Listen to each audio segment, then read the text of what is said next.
I froze when I saw him. Mark, my ex-husband, sitting at the far end of the restaurant with a glass of wine in his hand, laughing that familiar laugh I once thought was charming.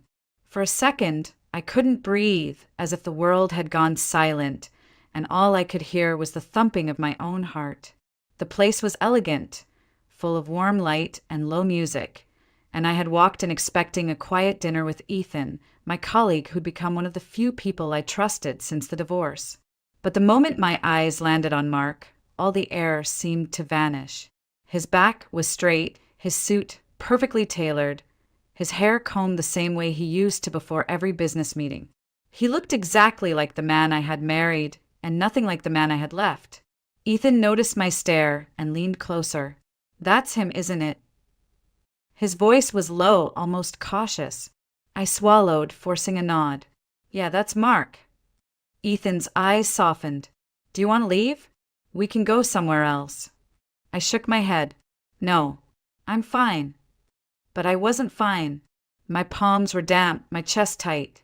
I hadn't seen Mark in over a year, not since I packed up the kids and walked out of our life together. I thought I had buried every piece of him under the weight of long nights, working odd jobs, the exhaustion of raising twins alone, and the slow rebuild of who I was supposed to be. And yet here he was, laughing with the same arrogance that had once made me feel small, worthless, trapped. Mark hadn't noticed me yet. He was too busy charming the people at his table. I recognized two of them, his old business partners, the ones who'd invited us to fancy dinners where I always felt like an outsider. They were smiling at him like he was untouchable. I used to smile at him that way too. I reached for my glass of water, hands trembling slightly, and took a sip to steady myself. Ethan placed his hand over mine briefly, grounding me before pulling back. "You okay?" he asked again. "Yeah, it's just strange seeing him. After everything." Ethan gave me a nod that said he wouldn't push further. He turned to wave down the waiter, giving me space, and I took the moment to breathe, really breathe. Because deep down, I knew why I felt this way. It wasn't fear of him anymore. It was shock at seeing how far I had come, and how far he had stayed exactly the same. I looked at Mark again, but this time I didn't see the man who had broken me. I saw a memory, a chapter one had closed. Still, it made me wonder how it all started, how I let myself believe in a life that wasn't really mine, and why it had taken me so long to walk away. My fingers brushed the edge of my phone lying on the table. Its reflection caught the restaurant's amber light, almost blinding me for a second, and that's when it hit me. A year ago, I wouldn't have been here. I would have been at home, waiting for him to come back from late meetings, wondering if I had cooked dinner right, wondering why he barely looked at me anymore. I would have been smaller, quieter, someone who thought existing in someone else's shadow was enough. But tonight, I was here on my own terms, in my own clothes that I had bought with my own money, about to have dinner with someone who actually respected me. Still, the sight of Mark pulled me back into the past, back to the choices that had led me to this exact moment, back to when I first met him, when I still believed love alone could make someone happy forever. I let out a slow breath and whispered to myself, "How did I even end up here like this?" And with that thought, my mind drifted back to where it all began. I grew up in a small apartment on the edge of Springfield, Illinois. It wasn't much, one bedroom, one living room, a kitchen barely big enough for two people, but it was ours.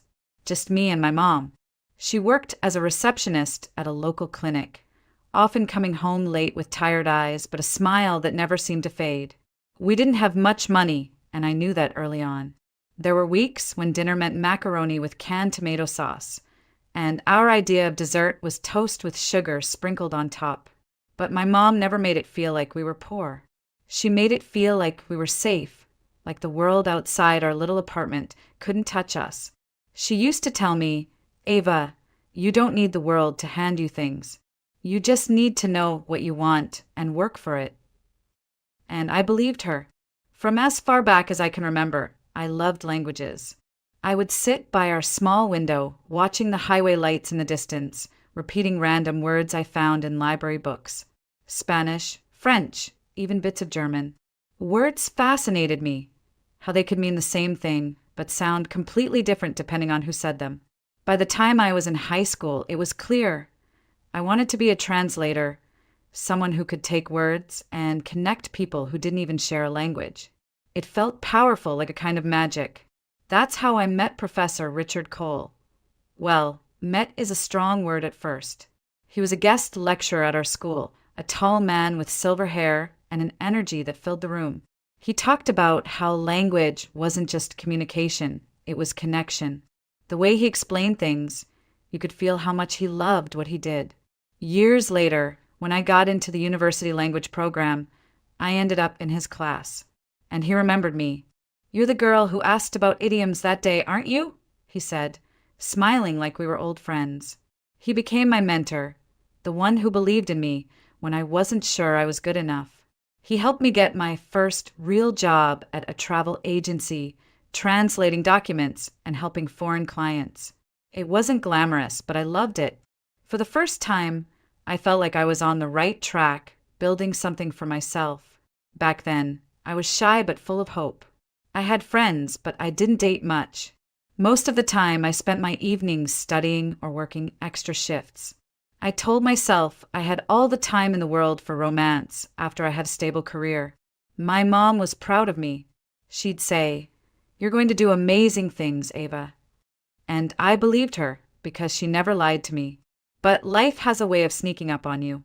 Sometimes it doesn't matter how careful you are or how clear your plans seem. One person, one decision can change everything. For me, that person was Mark Thompson. When I first met him, I thought he was everything I had been waiting for. Confident, kind, successful. He looked at me like I was something rare, something worth noticing. And for a girl who had spent most of her life blending into the background, that attention felt like sunlight after a long winter. Looking back now, I realize how dangerous it is to mistake attention for love. But at the time, I couldn't see it. I didn't want to. I was about to trade years of careful independence for the idea of security, for someone who promised I would never have to struggle like my mom did. I thought that was happiness. I thought love meant never worrying again. I was wrong. And yet, if I'm honest, a part of me is grateful. Because without Mark, I wouldn't have learned what real strength looks like. And I wouldn't be who I am now. But I didn't know any of that back then. Back then, all I saw was a man who seemed like he could make every dream I had come true. And that's how it all began. I met Mark on an ordinary Tuesday afternoon, the kind of day you don't expect your life to change. I was working the front desk at the travel agency, sorting through a pile of reservation requests. The office smelled faintly of coffee and printer ink, the usual mix. That's when I heard the door open and saw him walk in. He was taller than most men I'd met, dressed in a tailored gray suit, shoes polished enough to catch the fluorescent light. He carried himself like he owned every room he stepped into, and the way he smiled, charming, confident, almost disarming, made me forget whatever I'd been doing. "Hi," he said, voice deep and smooth. "I'm here to set up a corporate travel account for my team. Mark Thompson." I nodded, suddenly aware of how I was smoothing down my hair without thinking. "Of course. I'm Ava. Let's get you started." We spent the next 30 minutes going through options, destinations, and pricing. He listened intently, asked smart questions, and every time our eyes met, there was this flicker of something, like he already knew me. When he left, he gave me that same smile again. "You're very good at what you do, Ava. It's rare to find someone who pays attention to details like that."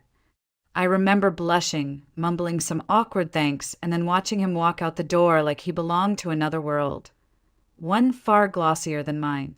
A week later, he called back to thank me for the excellent service and, almost as an afterthought, asked if I'd like to grab coffee sometime. I said yes before my brain even caught up with my mouth. Our first date felt like something out of a movie. Mark talked about his work, project management for a large construction firm, and how he loved building things that last. He told me about his plans to move up to senior management, maybe even start his own company one day. And he listened to me really listened when I talked about my love for languages and my plans for graduate school. "You're incredible, you know that," he said, looking at me like I was the only person in the room. No one had ever looked at me like that. For someone who had grown up watching her mom sacrifice everything just to get by, the idea of being cherished, even spoiled, felt intoxicating. Soon, coffee turned into dinners, and dinners turned into weekends together. He always picked the restaurant, always paid the bill, always opened doors for me.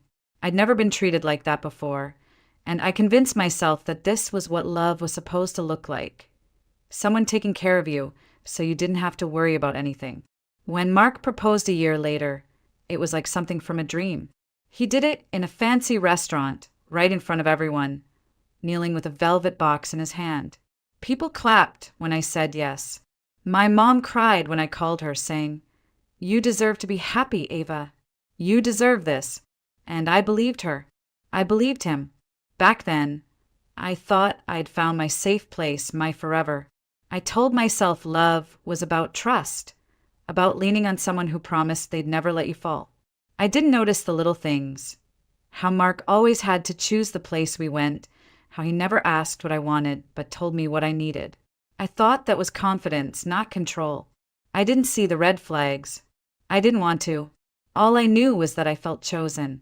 And for a girl who had spent most of her life blending into the background, that feeling was everything. If only I had understood then, being chosen isn't the same as being loved. But at the time, I thought I was stepping into the life I had always dreamed of. And for a while, it even felt like it. Marriage with Mark started like a picture-perfect story.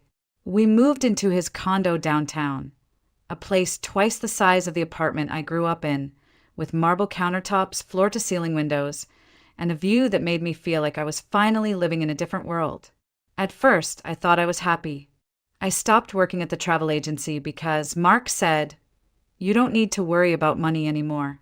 Focus on us, on the home, on our future family." It felt romantic at the time, someone who wanted to take care of me completely. But little by little, I started to notice something. Decisions weren't mine anymore. What we ate, where we went on weekends, even how I decorated the condo, it all seemed to come with Mark's final approval.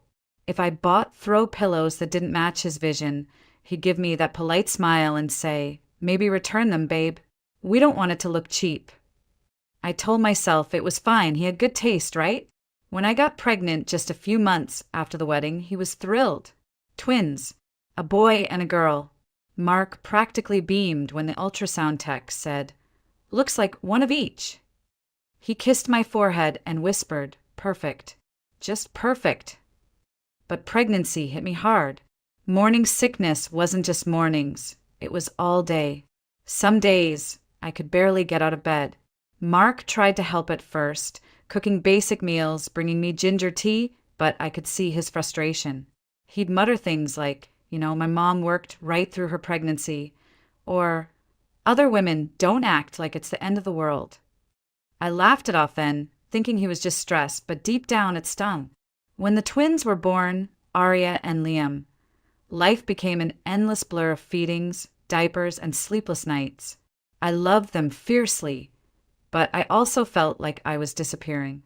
My hair was always a mess, my clothes had spit up stains, and most days I didn't even recognize the woman staring back at me in the mirror. Mark didn't help much with the night feedings. "I have to be sharp for work," he'd say, rolling over while I rocked 2 crying newborns at 3 a.m. And when I asked for help during the day, he'd sigh and remind me how hard he was working to provide for us. Little comments started to slip out, like tiny cracks in our foundation. "You used to dress up more. Remember when you wore heels? Maybe if you organized the house better, it wouldn't feel so chaotic. Don't be so emotional, Ava. The kids need a calm mom." I started believing him, believing that maybe I was failing, that maybe I wasn't enough, not as a wife, not as a mother. Then my mom got sick. She'd been my rock all my life, and watching her fade broke something in me. I needed Mark's support, but instead he grew distant. He went on more business trips, stayed late at the office, and when he was home, his phone was always in his hand. The day my mom passed away, Mark hugged me briefly and said, "She's in a better place." Then he left for a dinner meeting. I sat there holding our twins, tears soaking their little heads, and for the first time I felt completely alone, even though my husband was just a room away. That night, I realized something terrifying. I had built my whole world around someone who didn't see me anymore. Maybe he never had, but I pushed those thoughts away, told myself it was just grief, just exhaustion. I tried to be better, quieter, easier to love. I didn't know then that the real storm was still coming, and it would shatter everything I thought I knew about our marriage. If only I had listened to that small voice in my head whispering, "This isn't what love feels like." It happened on a Tuesday night, the kind of night that feels so ordinary you'd never expect your world to tilt. Mark had left his phone on the coffee table before heading to take a shower. That alone was unusual. He guarded his phone like it was made of gold. A message flashed across the screen. I wasn't looking for it, I swear. But the preview lit up clear as day. "Last night was amazing. Can't stop thinking about you. Lena," my breath caught. Lena Ward. I'd heard her name once before. Someone from his office, a woman he had mentioned casually and then quickly changed the subject. My hand shook as I unlocked the phone. The passcode was still my birthday, something that felt almost cruel in that moment. And there it was. Weeks, no months of messages, pictures, hotel reservations. My chest burned as if someone had poured acid down my throat. I felt dizzy, like the room was spinning, and I couldn't keep up. Mark walked out of the bathroom, towel around his waist, whistling like life was perfect. He froze when he saw me holding his phone. "Ava, what are you doing?" His voice was sharp, defensive. I didn't scream. I didn't throw the phone. I just stared at him, my voice shaking but low. "How long, Mark?" He scoffed, running a hand through his wet hair. "You're really going to do this now? Don't be dramatic." Dramatic? My voice cracked, but I didn't back down. "You have a girlfriend, Mark. A girlfriend." He rolled his eyes. "She's not a girlfriend. It's complicated. Look, Ava, you've changed. All you do is talk about diapers and grocery lists. You've let yourself go. When was the last time you even cared about how you looked? You're boring now. Lena's different. She actually cares about staying interesting." The words hit harder than the betrayal itself. Boring. House hen. Worthless. Every sacrifice I had made for him and for our family felt like it had turned into ammunition in his hands. Something inside me snapped. I thought I'd cry, beg, maybe even forgive if he asked. But no. I stood up, clutching the phone like proof of my own clarity, and said, "I'm done, Mark. I'm leaving with the kids." He laughed. That same arrogant laugh I'd once thought was charming. "Where will you go, Ava? Back to that shoebox your mom left behind? You haven't worked in 6 years. You have no money, no job. You think you can make it on your own? You'll come crawling back, begging me to take you in." I felt my hands tremble, but my voice stayed steady. "I won't crawl back. Not to you. Not ever." He smirked, crossing his arms. "Fine. Leave. I'll make sure you get the smallest child support possible. You'll see what real life looks like without me." That night, after he left for a late meeting, probably with her, I packed up essentials for me and the twins. I didn't take much, just what I could fit in 2 suitcases. Clothes, diapers, important papers, and the photo of my mom holding the twins the day they were born. Driving away from that condo, I expected to feel panic, maybe even regret. Instead, I felt light. Terrified, yes, but free in a way I hadn't felt in years. The twins slept quietly in their car seats, unaware that their lives were changing forever. I looked at them through the rearview mirror and whispered, "We're going to be okay. I promise." For the first time in a long time, I actually believed my own words. I didn't know what the future held, but I knew one thing for certain. I was done living as someone else's shadow. Starting over with 2 toddlers and no income was like trying to climb a mountain barefoot.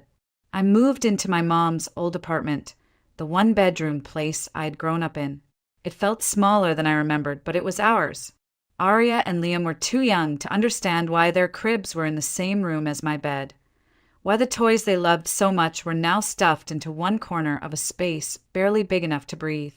But they adjusted faster than I did. Kids have a way of doing that. The first weeks were brutal. I applied for every job I could find: cashier, receptionist, even night shifts cleaning offices. I landed a part-time job at a small grocery store, stocking shelves before sunrise. It wasn't glamorous, and it barely covered rent and food, but it kept us afloat. Every dollar felt like a lifeline.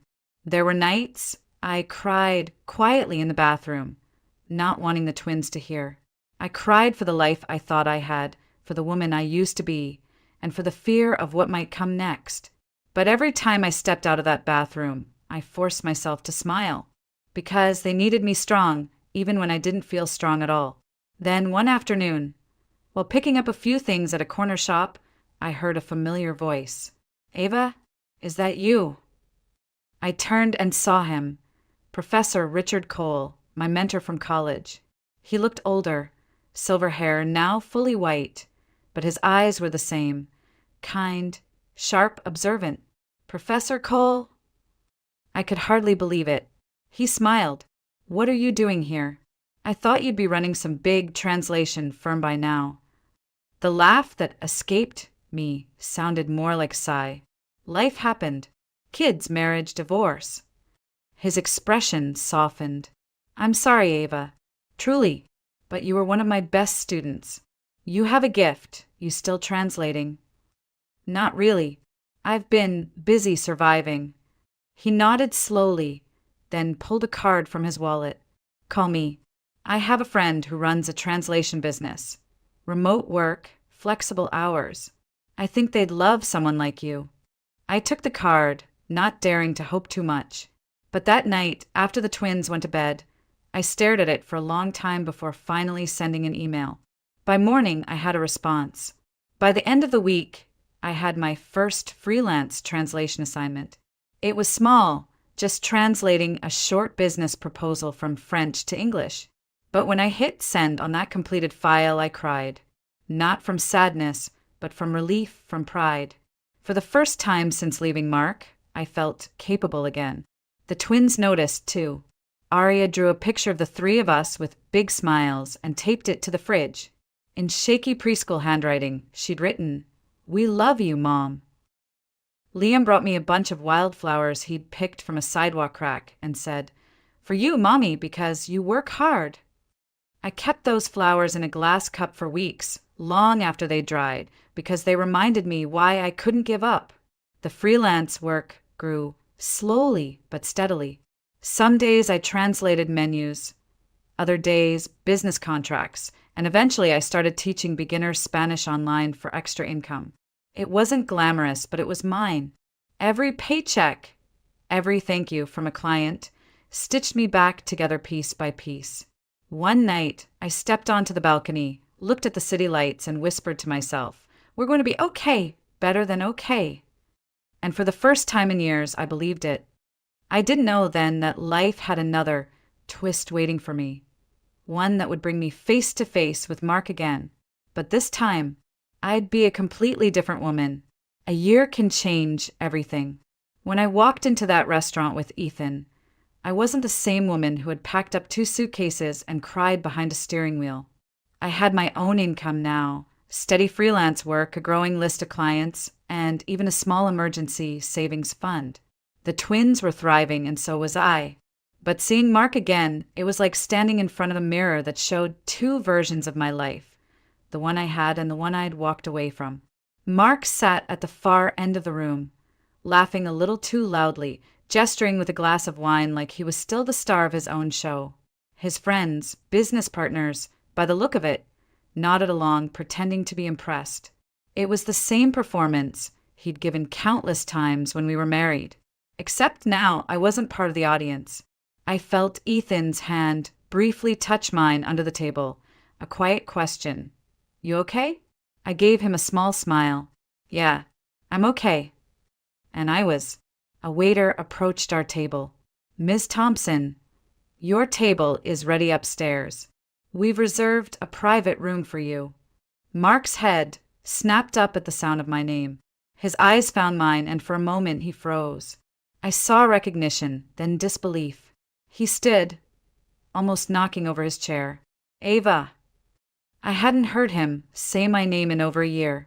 It sounded strange, like a word that had lost its meaning. I smiled politely. "Hello, Mark." He looked me over, my tailored dress, my confident posture, and I could see the confusion flicker across his face. I wasn't the exhausted woman in yoga pants and a messy bun anymore. I was someone new, someone whole. "You look different," he finally said, his voice lower, almost cautious. "I am different," I replied simply. One of his colleagues chuckled nervously.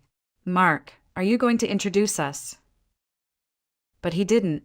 He just stood there, staring, like he was trying to piece together how the woman he'd once called boring and worthless was now standing in front of him, looking like she didn't need him, or anyone, to be complete. Ethan stepped forward slightly, his presence calm but firm. "We're running late, Ava." I nodded. "Right. Excuse us, Mark. Enjoy your evening." I turned and walked away, heels clicking softly on the polished floor. My hands weren't shaking. My heart wasn't racing. There was no desire to shout, no craving to prove anything. The life I was living now was proof enough. When we reached our private table upstairs, I caught my reflection in a window, a woman standing tall, smiling slightly, eyes clear. For the first time, I realized just how far I'd come and how small Mark looked now. Not physically, but in the space he took up in my mind. Downstairs, I imagined him returning to his table, forcing a laugh, pretending my presence didn't bother him. Maybe he'd even tell himself he didn't care. But I knew better. I saw the flash of regret in his eyes, the quick calculation of what he'd lost. And that was enough. That was my revenge. Not screaming, not payback, but peace. Ethan lifted his glass. "To new beginnings." I smiled, clinking mine against his. "To finally being free." That night, when I got home and peeked in on Arya and Liam sleeping, I felt a calm settle over me. I'd worried for so long that leaving Mark had broken my life beyond repair. But looking at my kids' peaceful faces, at the small apartment filled with laughter and warmth, I finally understood.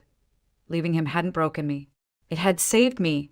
When we left the restaurant that night, the city air felt softer somehow, like even the wind knew something in me had shifted.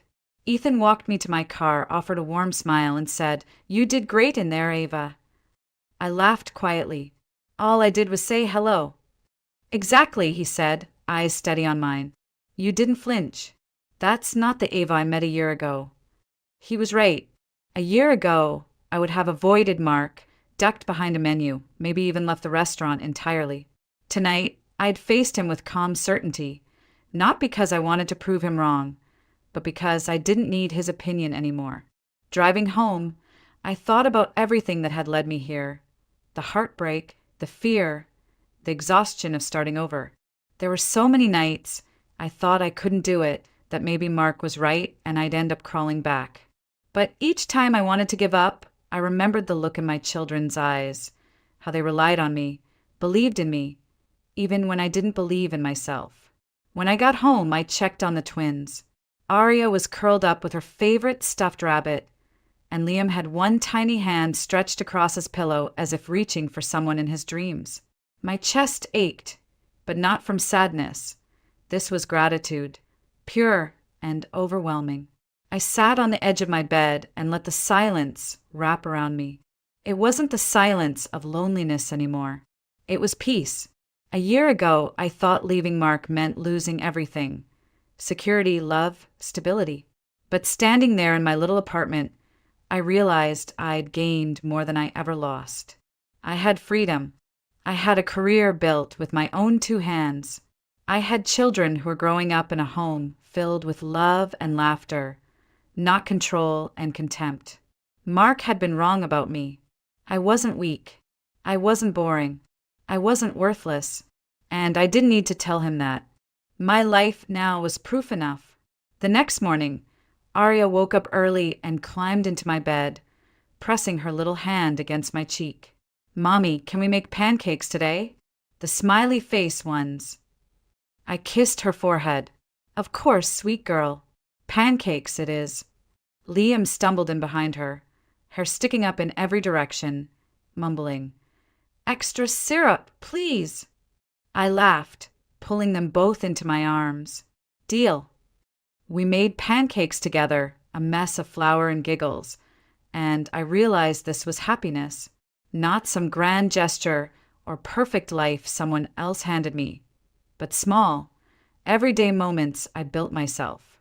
Later, as I sat at the kitchen table, sipping coffee while they colored at their little art station, I whispered to myself, "We made it, we're really okay."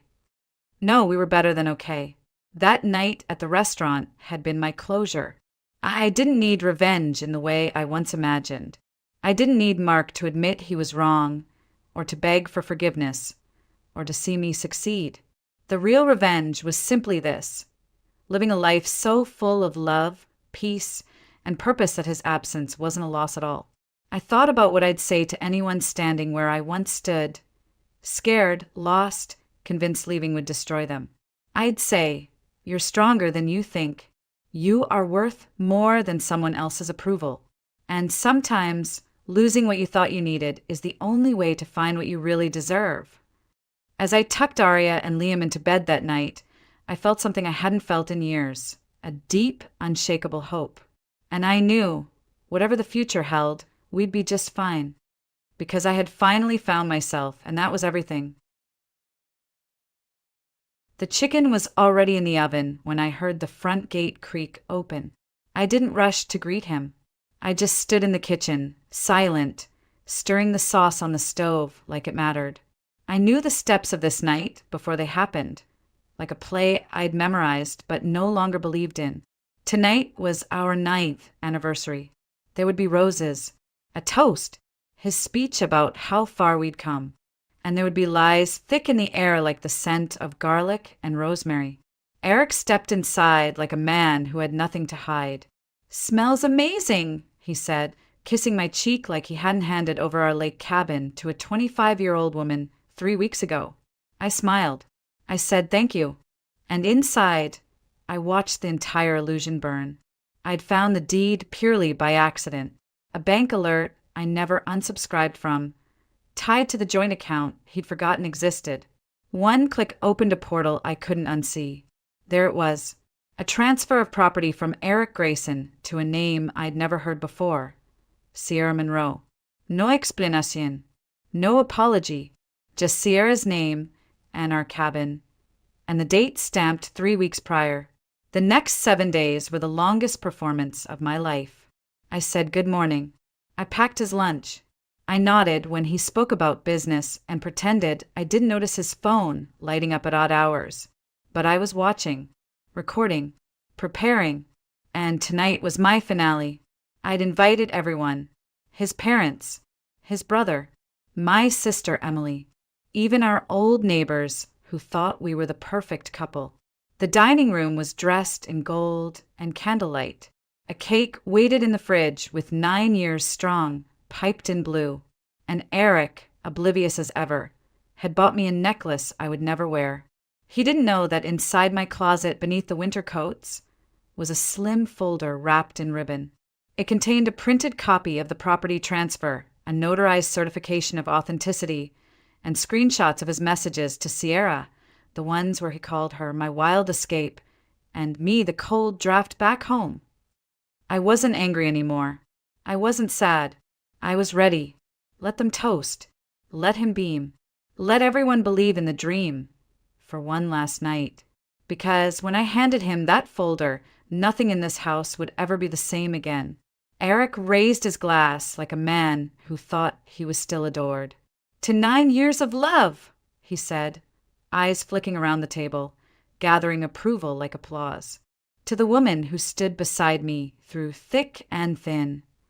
Everyone clapped. My sister Emily gave me a soft, uncertain smile. She didn't know. Not yet. I nodded, lifted my glass, and drank. The wine was too warm, but it didn't matter. Nothing really mattered anymore. Not the crystal, the roses, the china we only use twice a year. I looked at Eric and saw a stranger in my husband's body. And yet I smiled, just like I was supposed to. Dinner was perfect. Eric made jokes. His brother laughed a little too loud. His mother asked about grandchildren again. I answered politely. I carved the roast. I played the role I'd mastered over nearly a decade. But inside, something had gone quiet. When the plates were cleared and dessert was ready, Eric brought out a small velvet box. A little something, he said with a wink. Inside was a delicate necklace with 3 diamonds, arranged like a falling star.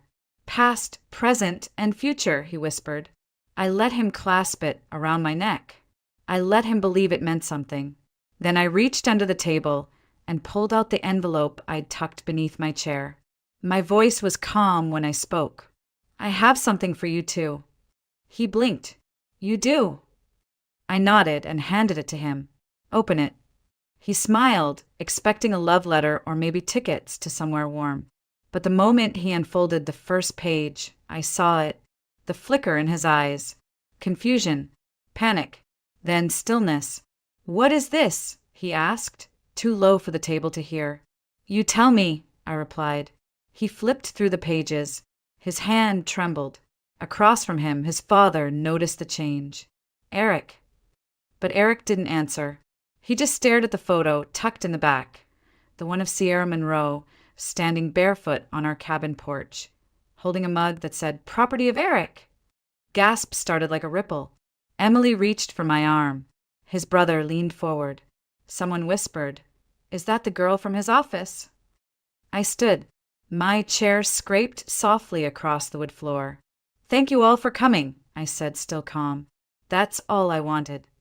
Then I walked out of that perfect little dinner into the cold Ohio night and never looked back. The night air hit me like absolution. Cold, clean, honest. I didn't cry. Not then. Not in the car. Not when I reached the highway or passed the faded sign that read, Welcome to Cincinnati. I had booked the Airbnb under a fake name 2 days earlier, just in case. But when I reached the door, I didn't walk in.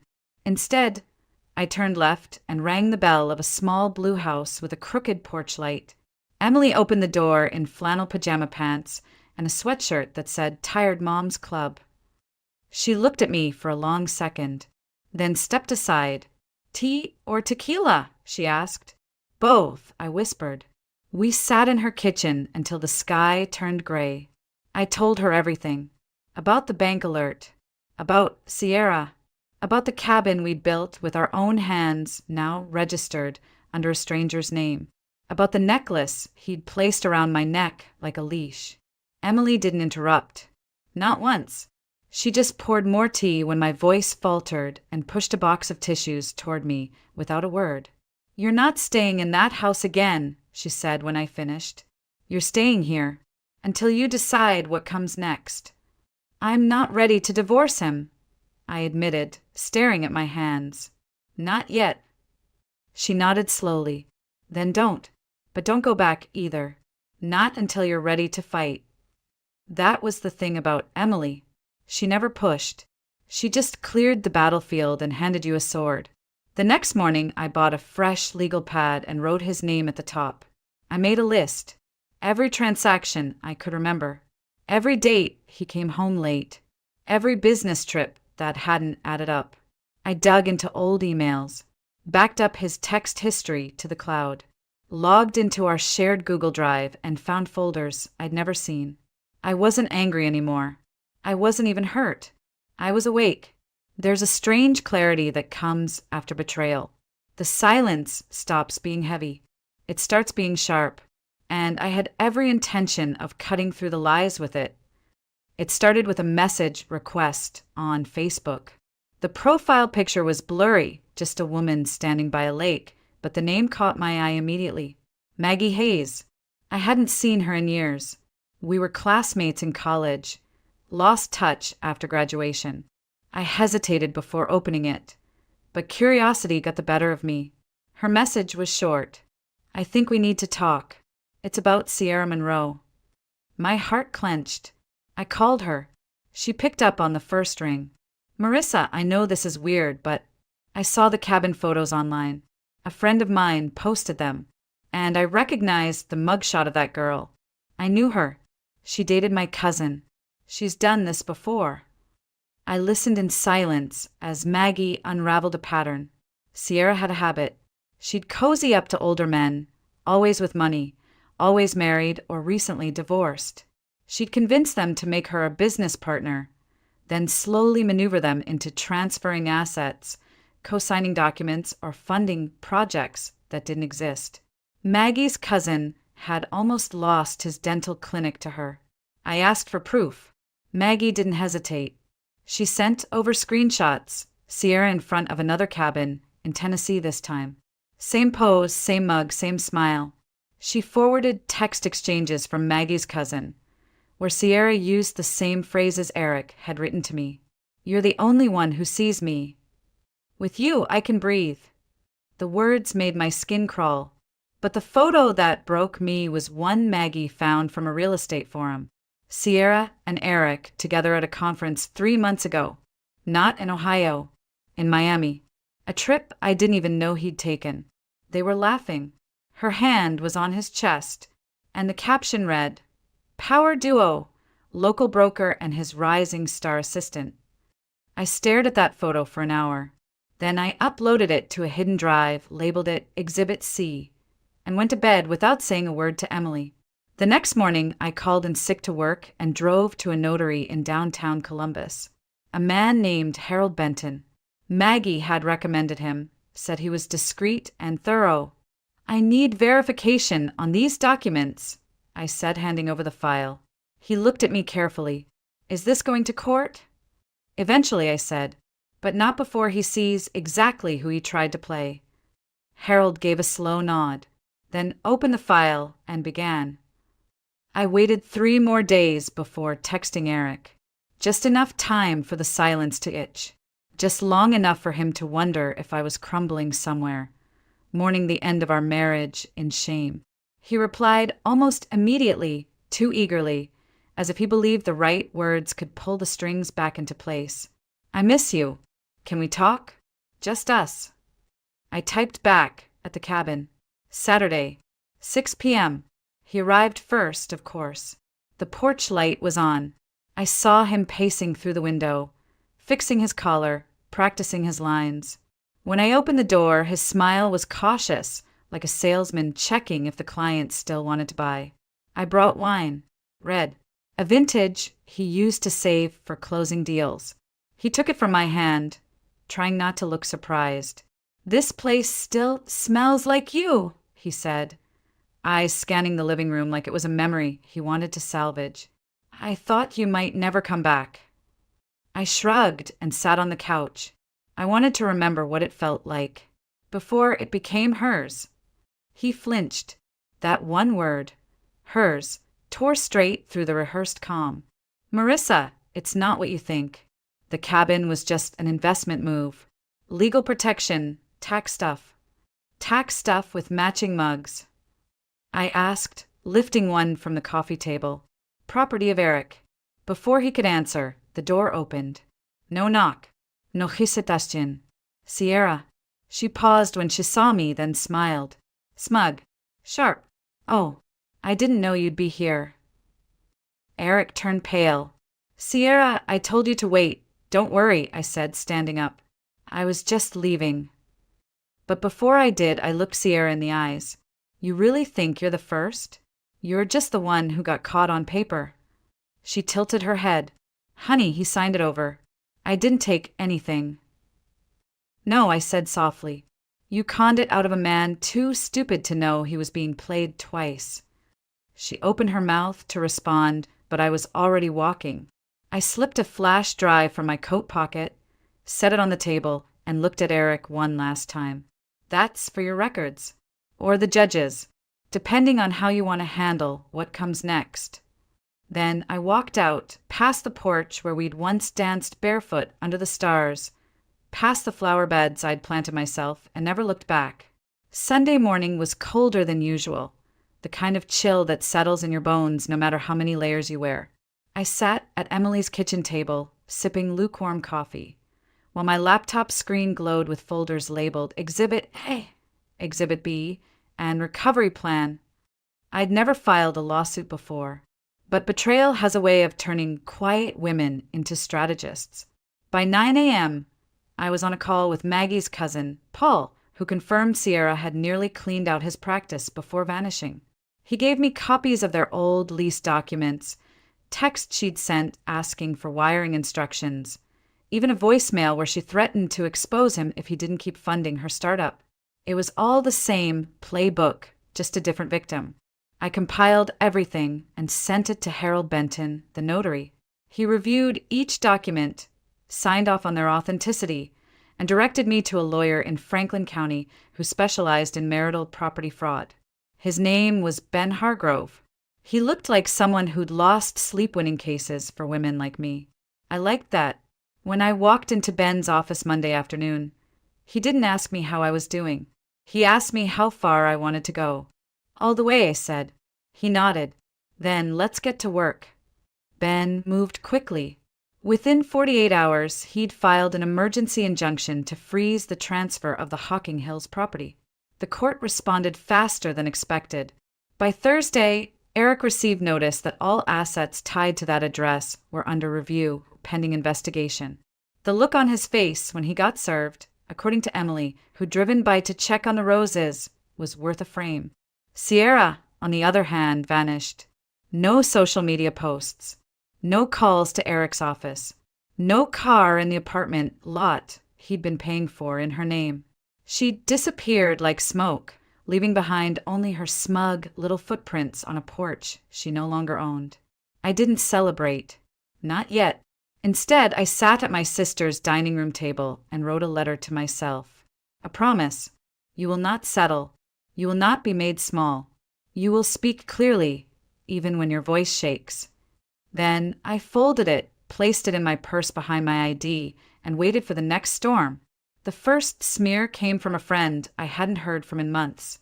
A text, polite on the surface, venom underneath. Hey, I heard you're going through a rough patch. Just wanted to say, try not to let bitterness guide you. Eric's always been a good guy. I didn't respond. There was nothing to say to someone who already chose their side. But it didn't stop there. 3 days later, a former coworker forwarded me screenshots from a group chat. Eric was spinning a new story, one where I'd grown paranoid, controlling, emotionally unstable. He claimed I forged the documents, that I'd always been jealous of his success, that I was trying to ruin a good man out of spite. It was textbook, a desperate man trying to frame his downfall as a woman's hysteria. I should have been angry. I wasn't. I was tired of being painted as the villain for refusing to be the victim. Ben, my lawyer, warned me. This is the part where they try to break your credibility. They'll say anything to make you look unreasonable. I nodded. Let them. I'll keep the receipts. But even with my calm, the isolation crept in. Friends I'd once had wine nights with stopped calling. One even canceled brunch, citing bad timing. And when I checked Facebook one night, I saw I'd been quietly unfriended by 2 couples we used to vacation with. Emily noticed. She tried to cheer me up. Let them go, she said. The ones worth keeping won't need convincing. She was right, but I still lay awake that night, wondering how many people only loved me when I was quiet, smiling, married. That's when I decided to write. Not to Eric. Not to anyone I knew. I opened a blank blog page and titled my first post, How to Burn Gracefully. It wasn't rage-filled. It wasn't revenge porn. It was honest, raw. I told the story without names. Just the truth of what it's like to be betrayed by the person who once held your hand through flu seasons and mortgage papers. Within 48 hours, the post had over 10,000 views. Messages started pouring in. Women from Detroit, Tulsa, Albuquerque, all of them writing the same thing in different words. Thank you. I thought I was the only one. And in that flood of strangers, I found something more powerful than sympathy. I found a quiet army. The first time Eric called after the court injunction, I didn't pick up. The second time, I watched the phone ring until it went dark. On the third call, I answered, not because I wanted to hear his voice, but because I wanted to hear him squirm. "Marissa," he said, voice low, like we were still partners in something sacred. "Can we talk? Please." "About what?" I asked flatly. "They froze the property. The cabin. I just need to understand what you're doing." "What I'm doing," I repeated, "is protecting myself. From you." He sighed like the victim. "You didn't have to go to court. We could have handled this privately. You're making a mess." I laughed. "It wasn't kind. You think this is a mess?" "No, Eric. What you made with that woman in my house, that was the mess. I'm just cleaning it up." He started to say something else, but I hung up. No drama. No goodbye. Just silence. The next day, Sierra's name resurfaced. Someone had forwarded me a link to a Reddit thread. A burner account had posted screenshots of her asking for money through a wellness startup she supposedly co-founded. The comments were brutal. People dissecting her grammar, her filters, her lies. The post blew up, shared across subreddits like wildfire. Someone even made a meme. Her face beside the words spiritual but legally problematic. Eric wasn't mentioned by name, but anyone who knew. By week's end, Eric emailed me. Subject line, "Can we end this peacefully?" I didn't reply, because for the first time, I didn't need anything from him. Not answers, not closure, not an apology. The court date was set. The lawyer was ready. The evidence was clean and chronological. What surprised me most was what came next. His mother reached out. She called Emily's landline, refused to speak to me directly, of course, and left a message. "I don't know what happened to that girl he married, but this version of her, she scares me." I heard the message and smiled, because that's what scared them. That I wasn't begging, that I wasn't breaking, that I wasn't playing the sad little wife who forgives and forgets. No, I was the one writing the ending now. And this wasn't going to be a tragedy. The night before the hearing, I couldn't sleep. Not from fear, from focus.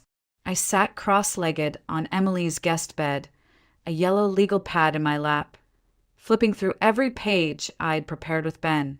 Timelines, financial transfers, real estate filings, photos, witness statements, all of it printed, dated, indexed.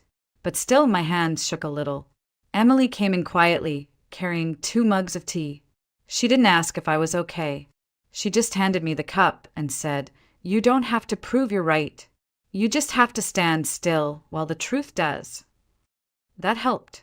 What helped more was seeing Eric the next morning. He looked small, unshaven, his usual swagger replaced with a stiffness that didn't suit him. Sierra wasn't there. Of course not. She'd bailed the moment her face hit the internet and the court sent subpoenas. We sat on opposite sides of the mediation table. A legal assistant brought in our files. Ben opened his briefcase calmly, like he'd done this 1,000 times.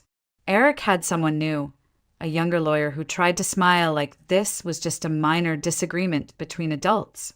It wasn't. Ben spoke first. "We're requesting reversal of the fraudulent deed transfer, restoration of marital assets, and full compensation for legal fees." Eric's lawyer scoffed. "There's no proof of fraud. Mr. Grayson had every right to assign that property." Ben didn't flinch. Not when it was co-owned, not when he concealed it from his spouse, and not when the beneficiary has a documented pattern of exploiting older men for financial gain. "Shall we proceed to the affidavit from Mr. Paul Hayes?" They asked for a recess. Eric looked at me then, really looked. Not the way he used to when we were still us, but the way a man looks at a locked door he thought he had the key to. And now he was stuck on the outside. I didn't smile. I didn't gloat. I just stared back. Calm. Steady. The woman he underestimated one too many times. When they returned, his lawyer's tone had changed. Softer, less certain. "We're willing to discuss restitution," he said. "An agreement outside of trial." Ben leaned in slightly. "It's not a negotiation. She's not asking. She's demanding what's legally hers." That was the moment Eric knew he'd lost. Not just the cabin, but the narrative. Because for the first time in our entire marriage, I wasn't in his shadow. I was across the table, holding the truth. The official settlement came 2 weeks later. The court reversed the deed transfer, reinstating my ownership of the cabin. Eric was ordered to cover all legal fees, plus damages for misrepresentation and concealment of assets. The cabin was mine, on paper, by law, by choice. I didn't go there immediately. Instead, I stayed at Emily's for a few more nights. Not because I was scared, but because the silence there felt safe, kind, uncharged. When I finally made the drive to Hocking Hills, it was raining. Not the cinematic, thunder-filled storm people imagine in moments like these. Just a quiet drizzle, soft against the windshield. I pulled up to the cabin and sat there for a while, engine off, hands gripping the wheel like I was preparing to enter sacred ground. Inside, it smelled like cedar and dust. No more wine glasses on the table. No more matching mugs. I walked through each room, slowly, like I was meeting an old version of myself. The woman who hung curtains, who lit candles, who waited for someone who never really arrived. I opened all the windows and let the air rush in. Then I built a fire, not for warmth, for release. I took the old photos, the anniversary cards, the sweater he left behind, and fed them to the flames one by one. I watched the edges curl, the ink darken, the words disappear. It wasn't revenge. It was a reckoning, a way of saying, this chapter ends here. That night, I slept in the master bedroom alone. And for the first time in years, I didn't dream of erasing things. I dreamed of painting over them. The next morning, I made a list. Not of evidence, but of repairs. Fix the porch light, replace the guest bed, repaint the shutters, add shelves for new books. It was no longer a house I shared. It was a place I could rebuild. One plank, one page, one breath at a time.